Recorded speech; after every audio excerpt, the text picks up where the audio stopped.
தொகுதிக்கு உட்பட்ட பகுதிகளில் அமைந்துள்ள 10 லட்சம் கொள்ளளவு கொண்ட புதிய நீர்த்தேக்க தொட்டி மற்றும் அதே பகுதியில் 12 கோடி ரூபாய் மதிப்பீட்டில் புதியதான சாலை பணிகளை முதலமைச்சர் ரங்கசாமி தொடங்கி வைத்தார். புதுச்சேரி இந்திரா நகர் தொகுதிக்கு உட்பட்ட முத்திரையார்பாளையம், சாரணப்பேட்டை மற்றும் அதனை சார்ந்த பகுதிகளில் மக்கள் பயன்பாட்டிற்காக 10 லட்சம் கொள்ளளவு கொண்ட கீழ்நிலை நீர்த்தேக்க தொட்டி மற்றும் குடிநீர் இணைப்புகள் மற்றும் சாலை மேம்பாட்டு பணிகளை முதலமைச்சர் ரங்கசாமி கலந்து கொண்டு துவக்கி வைத்தார். சுமார் 12 கோடி மதிப்பிலான திட்டத்தை துவக்கி வைத்தும் பணிகளை துவக்கியும் வைத்தார். இவ்விழாவில் பொதுப்பணித்துறை அமைச்சர் லட்சுமி நாராயணன், சட்டமன்ற உறுப்பினர் ஏகேடி ஆறுமுகம் உள்ளிட்ட பொதுப்பணித்துறை அதிகாரிகள் பலரும் கலந்து கொண்டனர். காவல் நிலையங்களில் நடந்த குறை கேட்பு கூட்டத்தில் மக்கள் தங்கள் குறைகளை மனு மூலம் போலீஸ் உயர் அதிகாரிகளிடம் அளித்தனர். வாரந்தோறும் சனிக்கிழமைகளில் புதுச்சேரியில் உள்ள போலீஸ் ஸ்டேஷன்களில் மக்கள் குறை கேட்பு கூட்டம் நடந்து வருகிறது. சேதராப்பட்டு காவல் நிலையத்தில் நேற்று நடந்த குறை கேட்பு கூட்டம் டிஐஜி சத்யசுந்தரம் தலைமையில் நடைபெற்றது. அதுபோல ஒதியஞ்சாலை காவல் நிலையத்தில் கிழக்கு எஸ்பி ரகுநாயக்கம், முதலியார்பேட்டையில் தெற்கு எஸ்பி பக்தவச்சலம், மங்கலம் போலீஸ் ஸ்டேஷனில் மேற்கு எஸ்பி வம்சித ரெட்டி தலைமையிலும் 1 மணி நேரம் குறை கேட்பு கூட்டம் நடந்தது. கூட்டத்தில் பொதுமக்கள் தங்களது பிரச்சனைகளை மனு மூலம் போலீஸ் அதிகாரிகளிடம் அளித்தனர். மனுவை ஆய்வு செய்து உடனடியாக நடவடிக்கை மேற்கொள்ளப்படும் என மக்களிடம் போலீசார் உறுதியளித்தனர். புதுச்சேரியில் 2024ஆம் ஆண்டில் மட்டும் இணைய வழி மோசடி தொடர்பாக 4700 புகார்கள் பதிவு செய்யப்பட்டுள்ளதாக சைபர் கிரைம் போலீசார் தெரிவித்துள்ளனர். இதுகுறித்து இணையவழி காவல் நிலைய பிரிவின் முதுநிலை காவல் கண்காணிப்பாளர் நாரசைத்தன்னா உத்தரவின் பேரில் கண்காணிப்பாளர் பாஸ்கரன் வெளியிட்டுள்ள செய்திக்குறிப்பில், கடந்த 2024ஆம் ஆண்டில் மட்டும் புதுச்சேரியில் 4700 புகார்கள் இணையவழி குற்றம் சார்ந்து பெறப்பட்டுள்ளன. இவற்றில் 350க்கும் மேற்பட்ட புகார்கள் பெண்களுக்கு எதிராக நடைபெற்ற சம்பவங்களுக்காகவும் 900 புகார்கள் இணைய வழியில் பொருட்களை வாங்கி ஏமாந்தவர்களாலும் அளிக்கப்பட்டுள்ளன. வேலை வாங்கி தருதல், அதிக லாபம் சம்பாதிக்கலாம் மற்றும் போதை கடத்தலில் வழக்கு பதிந்து இணைய வழி கைது உள்ளிட்டவை தொடர்பாக ஏமாற்றப்பட்டவர்களில் 3500க்கும் மேற்பட்ட புகார்கள் பெறப்பட்டுள்ளன. ஆகவே புதுச்சேரி மற்றும் அதன் சுற்றுவட்டார பகுதிகளில் அரசு, தனியார் பள்ளிகள், கல்லூரிகள், தனியார் நிறுவனங்களில் இணையவழி காவல் நிலையத்தின் சார்பில் இணையவழி குற்றத்தடுப்பு விழிப்புணர்வு நிகழ்ச்சியை நடத்துவதற்கு தயாராக உள்ளோம். சம்பந்தப்பட்டோர் காவல் நிலையத்தை அணுகி விழிப்புணர்வு கூட்டங்களை நடத்தலாம் என குறிப்பிடப்பட்டுள்ளது. குருமாம்பேட் அமைதி நகர் விரிவாக்கத்தில் உள்ள சிவசக்தி நகருக்கு கழிவுநீர் வாய்க்காலுடன் கூடிய தார் சாலை அமைக்கும் பணியை அமைச்சர் சாய்ஜி சரவணகுமார் பூமி பூஜை செய்து தொடங்கி வைத்தார். புதுச்சேரி மாநிலம் ஊசுடு தொகுதிக்கு உட்பட்ட குருமாம்பேட் அமைதி நகர் விரிவாக்கத்தில் உள்ள சிவசக்தி நகரில் வசிக்கும் பொதுமக்கள் தங்கள் பகுதியில் தார் சாலை மற்றும் கழிவுநீர் வாய்க்காலை அமைத்து தர வேண்டும் என்று தொகுதியின் சட்டமன்ற உறுப்பினரும் ஆதிதிராவிடர் அமைச்சருமான ஏ.கே. சாய்ஜி சரவணகுமார் அவர்களிடம் கோரிக்கை வைத்தனர்.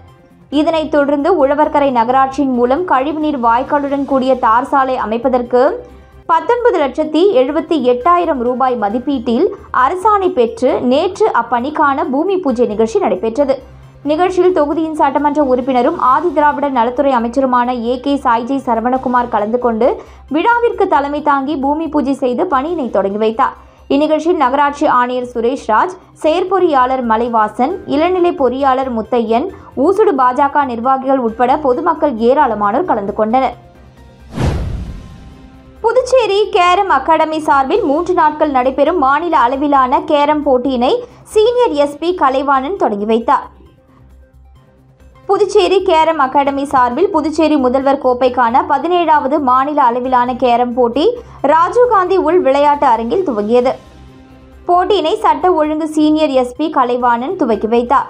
போட்டியில் புதுச்சேரியில் உள்ள அரசு மற்றும் தனியார் பள்ளிகளைச் சேர்ந்த 700க்கும் மேற்பட்ட மாணவ மாணவிகள் ஆர்வமுடன் பங்கேற்று விளையாடி வருகின்றனர். நேற்று +1, +2 மற்றும் கல்லூரி மாணவர்களுக்கு போட்டிகள் நடந்தது. இன்று கால் இறுதி, அரையிறுதி போட்டிகள் நடந்தது. இதில் வெற்றி பெற்றவர்களுக்கு பரிசுகள், சான்றிதழ்கள் வழங்கி கௌரவிக்கப்பட்டனர். நத்தமேடு கிராமத்தில் புதியதாக எழுந்தருளி உள்ள ஸ்ரீ ராஜகோபால கிருஷ்ணர் ஆலயத்தில் மகா கும்பாபிஷேகம் சிறப்பான முறையில் நடைபெற்றது. புதுச்சேரி மாநிலம் நெட்டப்பாக்கம் கொம்யூனியன் ஏரிப்பாக்கம் நத்தமேடு கிராமத்தில் புதியதாக எழுந்தருளி உள்ள ஸ்ரீ ராஜகோபால கிருஷ்ணர் ஆலயத்தில் மகா கும்பாபிஷேகம் இன்று காலை 10 மணி அளவில் சிறப்பான முறையில் நடைபெற்றது.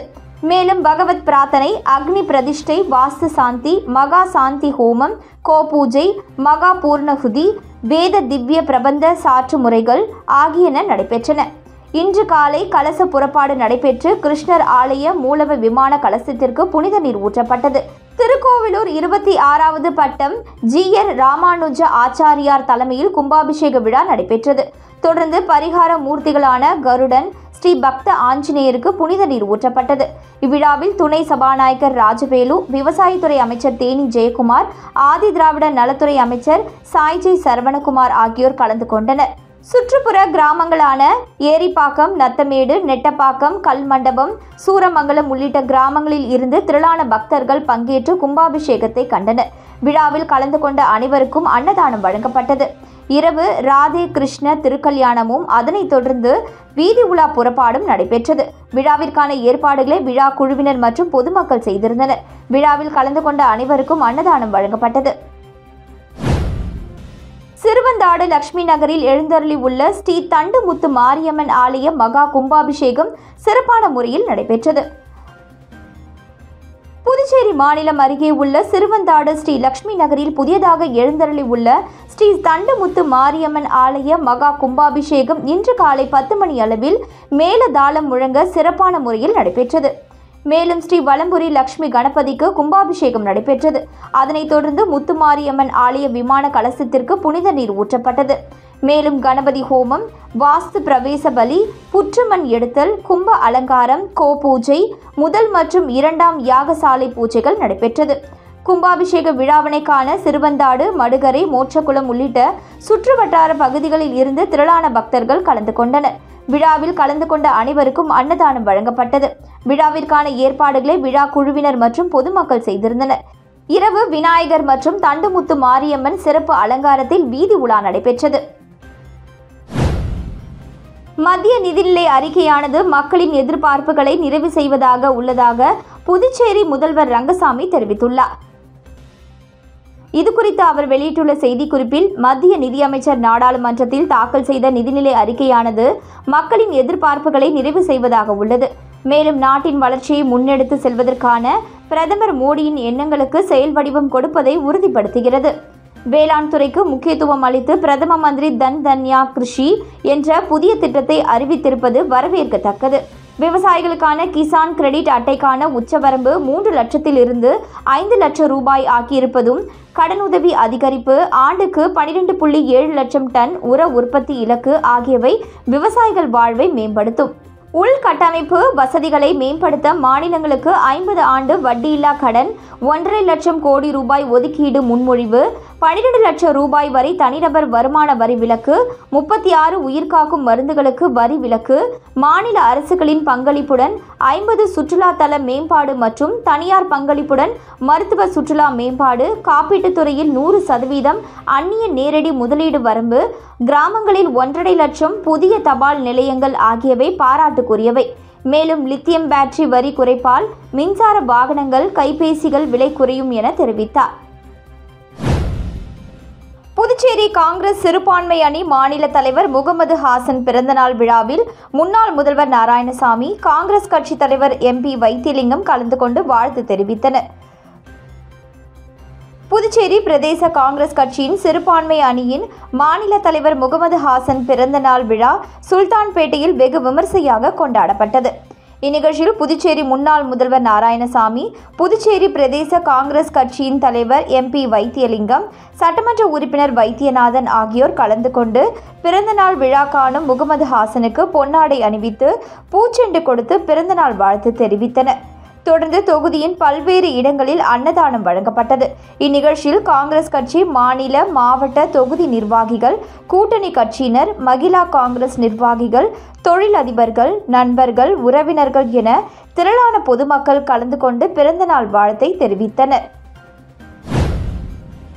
மறைந்த வன்னியர் சங்க தலைவர் காடுவெட்டி குரு அவர்களின் 64வது பிறந்த நாளை முன்னிட்டு புதுச்சேரி வன்னியர் பாதுகாப்பு பேரியக்கத்தின் நிறுவன தலைவர் செந்தில் கவுண்டர் பல்வேறு இடங்களில் நலத்திட்ட உதவிகளை வழங்கினார்.